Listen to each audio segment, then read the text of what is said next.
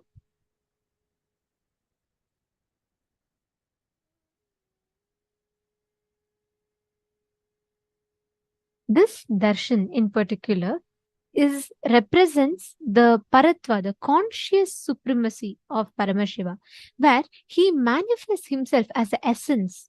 All the unknown, unmanifest, everything becomes known and manifested. That particular form is the Linga Murti form of Paramashiva. And today, as the Supreme Pontiff of Hinduism is in intense Samadhi, Swamiji is manifesting for all of us intensely through his Samadhi, and we will all be having the alive darshan played for all of us. I request all the participants to settle down. Please sit straight with your head, neck, and spine in a straight line. Understand, even during alive darshan means he's alive, he's radiating, available. So all of you can post your questions, prayers, blessings, requests, boons to Swamiji, and Swamiji himself will be attending all of them. So please post all your blessing requests, messages to Swamiji. And during darshan, literally that has no past, no present and future. It just exists in the now. Connect intensely and you will be able to receive the initiation, all the powerful blessings from Swamiji. Let us all now get ready. Please sit straight. Chant the Mahavakya.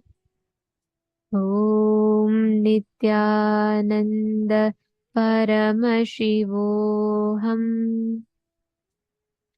Om Nithyananda Paramashivoham. Let us all get ready to receive the darshan. Paramashivoham. Om Nithyananda Paramashivoham. Om Nithyananda Paramashivoham. Om Nithyananda Paramashivoham.